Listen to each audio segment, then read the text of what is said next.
السلام علیکم پیارے دوستو، اپنے ناول جو میں اسی خالد پکچرز میں پیش کر رہا ہوں، جس کی آڈیو اس کی 8ویں قسط لے کر حاضر ہوا ہوں، تو وہ پڑھیں اور انجوائے کریں.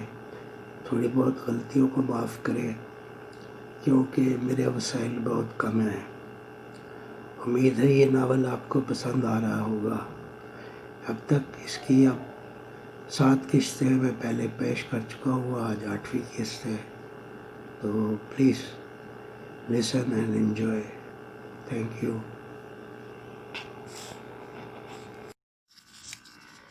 جب تک جانو نے اطمینان سے ناشتہ کیا، شرلو نے ایک پیالی گرم گرم تازہ چائے وسیم کے آگے لا کر رکھ دی، جسے وسیم نے شکریہ کے ساتھ قبول کیا اور مزے سے چائے کی چسکیاں لینے لگا. ناشتہ کے بعد وسیم جانو کے ہمراہ کالا باغ مین بازار کی طرف روانہ ہو گیا. پیر چھٹے سے کچھ آگے خیال فوٹو اسٹوڈیو سے کچھ فاصلے پر بازار کے دائیں جانب دکانیں نہیں تھیں. وہاں ایک چھوٹی سی دیوار بنی ہوئی تھی جس سے آگے دریا کے کنارے ملکوں کے اور دوسرے لوگوں کے باغ لگے ہوئے تھے. یہاں سے دریا بھی دکھائی دیتا تھا. مین بازار میں آ کے دور دور تک مختلف قسم کی دکانیں تھیں جن کے دروازے لکڑی کے تھے. جمعرات کا دن ہونے کی وجہ سے کافی رونق دکھائی دے رہی تھی. کچھ ہی دیر میں وہ لوگ موتی مسجد کے قریب پہنچ گئے. وہاں مسجد والی گلی کے سامنے ایک جگہ ایک گھنگھرانے بالوں والے جوان نے چھولے کی ریہڑی لگائی ہوئی تھی. صبح کا وقت تھا. ریہڑی پر چھولے کھانے والوں کا کافی رش تھا. شیمر خان پھرتی سے اپنے گاہکوں کو چھولوں کی پلیٹیں بنا بنا کر پکڑاتا جا رہا تھا. جانو نے وسیم کو ایک طرف آنے کا اشارہ کیا جہاں دکانوں کے بیچ سے ایک سیڑھی اوپر کی طرف جا رہی تھی. وسیم جانو کے پیچھے پیچھے سیڑھیاں طے کرتا ہوا اوپر پہنچ گیا. وہ موتی مسجد کی بازار والی چھت پر پہنچ گئے. جب تک رش کم ہوتا ہے میں آکھا بھائی یہاں مسجد میں آ کر بیٹھ جاتے ہیں. جانو نے سامنے بنی نہایت خوبصورت مسجد کی طرف اشارہ کیا. یہ تم نے بہت اچھا کیا جانو، مجھے یہاں لے آئے. وسیم نے ایک ٹھنڈا سانس لے کر ادھر ادھر دیکھا. وہیں مسجد کے ایک کنارے پر پاؤں نیچے رکھ کر بیٹھ گیا. جانو بیٹھتے ہی پھر کھڑا ہو گیا. آپ بیٹھے، میں نیچے شیمر خان کے پاس جا کر کھڑا ہوتا ہوں. جیسے ہی وہ کچھ فارغ ہوگا آپ کو بلا لوں گا. جانو وسیم کو وہاں بٹھا کر مسجد کے پانی کے کنویں کے قریب مین گیٹ سے باہر گلی میں چلا گیا. وسیم مسجد میں آ کر بہت اداس ہو گیا تھا. اسے پچھلے سارے گزرے ہوئے ماہ و سال یاد آنے لگے. کیسے وہ کالج میں پڑھاتا تھا اور پھر حالات نے کیسا عجیب و غریب موڑ لے لیا تھا. اسے یاد آیا جب وہ بھابھی سے بھائی انصار کے قاتلوں کے بارے میں بات چیت کر رہا تھا. اسے یاد آیا بھابھی کے گھر سے وہ سیدھا تھانے گیا تھا. سر میری بہنوں کا کچھ پتہ چلا؟ وسیم نے ایس ایچ او سے پوچھا.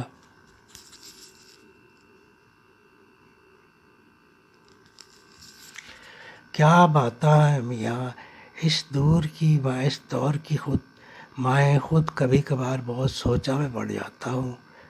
بھوپالی تھانے دار نے اپنے مخصوص لہجے میں کہا. سر آپ کی بات بالکل نہیں سمجھ سکا. میں نے تو اپنی سسٹرز کے بارے میں پوچھا تھا. وسیم حیران لہجے میں بولا. اس کی آواز میں گہری اداسی اور بے چارگی تھی. کیا بتاؤں میاں، کیا بتاؤں. دیکھو میں انگریز کے دور کا پولیس مین ہوں. ایک دنیا دیکھ کر اور نمٹا کر اس کرسیاں پر بیٹھا ہوں. تھانے دار نے شیشے کا پیپر ویٹ میز کی سطح پر گھماتے ہوئے کہا. بس یوں سمجھ لو کہ اللہ تعالیٰ نے تمہیں کسی خاص کام کے لیے چن لیا ہے اور تمہارے یہ موجودہ حالات اسی کا ٹیسٹ ہے. تھانے دار نے وسیم کی طرف دیکھتے ہوئے کہا، پھر دروازے کی طرف منہ کر کے حوالدار کو آواز دینے لگا. او فقہ پتر کہاں ہو؟ حضور ادھر ہو. ادھر ہی ہوں، فرمائیے۔ فیکا سپاہی جلدی سے حاضر ہو گیا۔ وہ لمبے سے قد کا بگلا نما آدمی تھا۔ اس کی شکل دیکھ کر بگلا یاد آتا تھا۔ جاؤ 3 دودھ پتی لے آؤ، سر میں درد ہو گیا ہے۔ اس بچے کے سوالوں کے جواب دیتے دیتے اس کو بھی پلاؤ اور خود بھی پیو۔ وسیم نے یہ سن کر گھبرا کر ایس ایچ او کی طرف دیکھا کہ اس کے کسی سوال کا جواب تو دے نہیں رہا اور اوپر سے باتیں کر رہا ہے۔ وسیم نے بے چینی سے پہلو بدلتے ہوئے سوچا کہ کہاں پھنس گیا ہوں۔ حضور، امیر بخش بھی بیٹھا ہے، فیکا سپاہی نے بتایا۔ امیر بخش تھانے کا مخبر تھا۔ ٹھیک ہے، 4 چائے، دودھ پتی اور جاؤ۔ تھانے دار گھومنے والی کرسی پر بیٹھا بیٹھا جھولے لیتے ہوئے اونگنے لگا۔ وسیم نے تھوک نکال کر اپنا گلا تر کیا۔ اسے بہت پیاس لگ رہی تھی۔ میز پر ایک پانی سے بھرا ہوا جگ اور گلاس میں رکھے تھے۔ وسیم نے جلدی سے پانی کا ایک گلاس بھر کر پیا۔ وہ تھانے دار کی باتیں سن کر مزید نروس ہو گیا۔ اس کے ماتھے پر پسینے کے قطرے ابھر آئے تھے۔ وہ تھانے دار اس کے سوال کا جواب ہی نہیں دے رہا تھا۔ پتہ نہیں کیا چکر تھا۔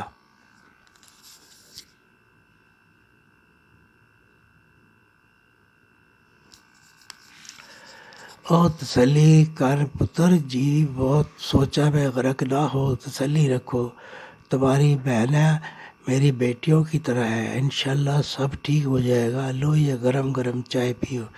تھانے دار نے چائے کی چھوٹی گلاسی وسیم کے سامنے رکھ دی۔ گرم چائے سے بھاپ اٹھ رہی تھی۔ چائے نوش کرتے ہوئے سوچ کر وسیم کا سر چکرانے لگا۔ چائے ختم کرنے کے بعد اس نے تھانے دار کو خدا حافظ کہا اور خاموشی سے اٹھ کر تھانے سے باہر آ گیا۔ باہر تیز ہوا چل رہی تھی، درختوں کے پتے اور کاغذ وغیرہ ادھر ادھر اڑ رہے تھے۔ وہ تیزی سے کھوکھرا پار کی طرف سے آنے والے ٹیکسی رکشہ کی طرف بڑھا۔ یہ کالے اور پیلے رنگ کے لمبے رکشہ تھے جن کے پیچھے لمبے لمبے بینچ لگے ہوتے تھے اور آگے اسکوٹر کی طرح کا ہینڈل ہوتا تھا۔ یہ رکشے کھوکھرا پار سے کالا بورڈ مین روڈ تک چلتے تھے۔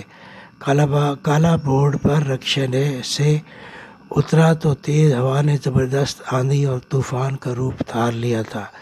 وہ بارش کے چھینٹے اور شاں شاں کرتی تیز ہوا کے تھپیڑے سہتا ہوا بس سٹاپ تک پہنچا۔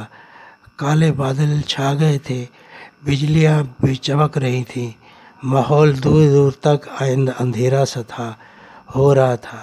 مین روڈ پر ٹریفک برائے نام تھی، بس آنے کا دور دور تک کوئی نشان نظر نہیں آ رہا تھا۔ اس نے آسمان کی طرف دیکھا، بادل مزید گہرے ہو گئے تھے۔ شمال کی طرف سے گرد کا ایک طوفان بگولے بناتا اٹھتا نظر آ رہا تھا۔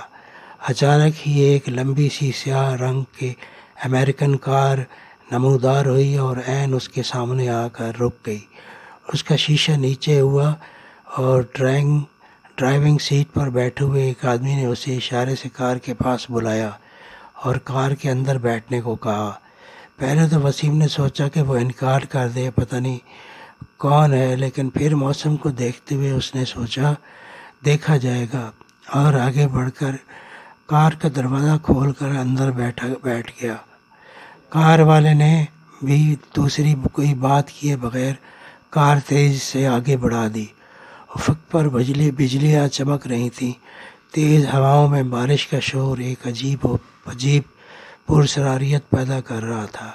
سٹاپ سے کچھ فاصلے پر ایک چھپر کے پاس سائے میں ایک بوڑھا سا آدمی کھڑا تھا جس کے اڑے سے سفید بال کسی بادل کے ٹکڑے کی طرح لگ رہے تھے۔